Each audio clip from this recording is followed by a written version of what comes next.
Israel হামাসের মধ্যে যুদ্ধবিরতি কার্যকর হয় চলতি বছরের অক্টোবর মাসে। গেল কয়েক মাসে কখনো ইয়েলো লাইন অতিক্রমের অভিযোগে, আবার কখনো হামাসের সদস্য হওয়ার অভিযোগে একের পর এক যুদ্ধবিরতি লঙ্ঘন করে আসছে দখলদার ইসরায়েল। উপত্যকাটির সরকার দাবি করেছে, যুদ্ধবিরতি কার্যকর হওয়ার পর ইসরায়েল অন্তত 738 বার চুক্তি লঙ্ঘন করেছে।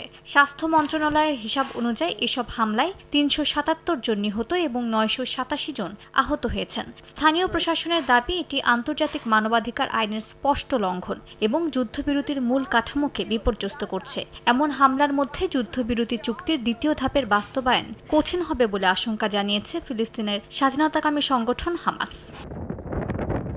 এদিকে পশ্চিম তীরের হেব্রনের ফিলিস্তিনি কৃষকদের জমিতে প্রবেশ করতে বাধা দিচ্ছে অবৈধ আউটপোস্ট গড়ে তোলা ইসরায়েলি বাসিন্দারা। একই সঙ্গে বেইত ফাজারে দুটি গাড়িতে আগুন, বাড়ির দেয়ালে লেখালেখির পাশাপাশি ভাঙচুর করেছে দখলদাররা। অন্যদিকে ইসরায়েলি বাহিনী বিরজেইদ বিশ্ববিদ্যালয়ে টানা তৃতীয় দফা অভিযান চালিয়ে নিরাপত্তা কর্মীদের আটক ও গুদামঘর তছনছ করে দিয়েছে। আবু দিসের আল কুদস বিশ্ববিদ্যালয়ে পৃথক অভিযান চালানো হয়।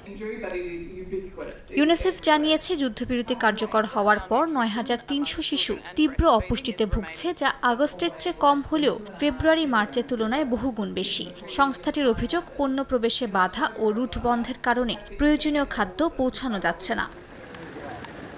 এর মধ্যেই আগামী বুধবারের মধ্যে গাজায় ভয়াবহ ঝড় আঘাত হানতে পারে বলে সতর্ক করেছে স্থানীয় আবহাওয়া বিভাগ। এতে বাস্তুচ্যুত মানুষদের জন্য টানানো তাঁবু ও অস্থায়ী আশ্রয়গুলো পানিতে ডুবে যাওয়ার আশঙ্কা রয়েছে। এতে 10,000-এর বেশি পরিবারের জন্য ব্যাপক ক্ষয়ক্ষতির কারণ হতে পারে বলে শঙ্কা প্রকাশ করেছে আবহাওয়াবিদরা।